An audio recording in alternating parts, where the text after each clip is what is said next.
Thiruvananthapuram ബാറിലുണ്ടായ സംഘർഷത്തിനിടെ petrol ഒഴിച്ച് തീകൊളുത്തിയ സംഭവത്തിൽ പൊള്ളലേറ്റ് ചികിത്സയിലായിരുന്ന വെമ്പായം സ്വദേശി നവാസ് മരിച്ചു. നവാസിനെ പെട്രോൾ ഒഴിച്ച് തീകൊളുത്തിയ അനീഷിന്റെ നില ഗുരുതരമായി തുടരുകയാണ്. കഴിഞ്ഞ തിങ്കളാഴ്ച രാത്രിയാണ് വെമ്പായത്തെ ബാറിൽ മദ്യപ സംഘങ്ങൾ തമ്മിൽ ഏറ്റുമുട്ടിയത്.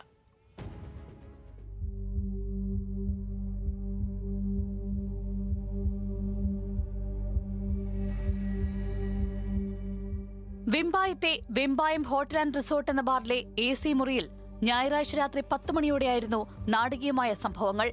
ബാറിലെ സ്ഥിരം സന്ദർശകരായിരുന്ന നവാസിന്റെയും അനീഷിന്റെയും നേതൃത്വത്തിലുള്ള സംഘങ്ങൾ തമ്മിൽ മദ്യപിക്കുന്നതിനിടയിൽ വാക്കുതർക്കവും സംഘർഷവും ഉണ്ടാവുകയായിരുന്നു.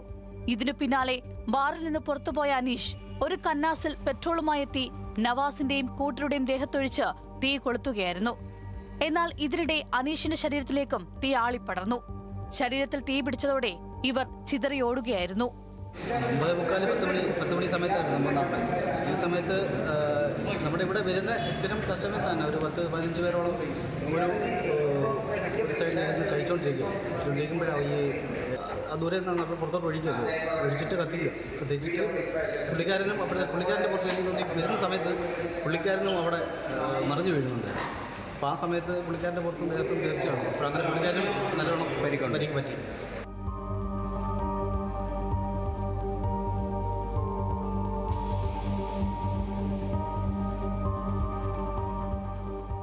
തീപിടുത്തത്തിൽ നവാസിനും അനീഷിനും പുറമെ 4 പേർക്ക് കൂടി പൊള്ളലേറ്റു. ജീവനക്കാരടക്കം ബാറിലുണ്ടായിരുന്ന മറ്റുള്ളവർ ഓടി രക്ഷപ്പെടുകയായിരുന്നു.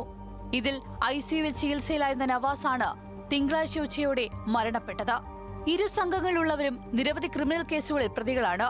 സംഭവത്തിൽ അനീഷിനെ പ്രതിയാക്കി വെഞ്ഞാറമൂട് പോലീസ് കേസെടുത്ത് അന്വേഷണം ആരംഭിച്ചു. ന്യൂസ് മലയാളം, തിരുവനന്തപുരം.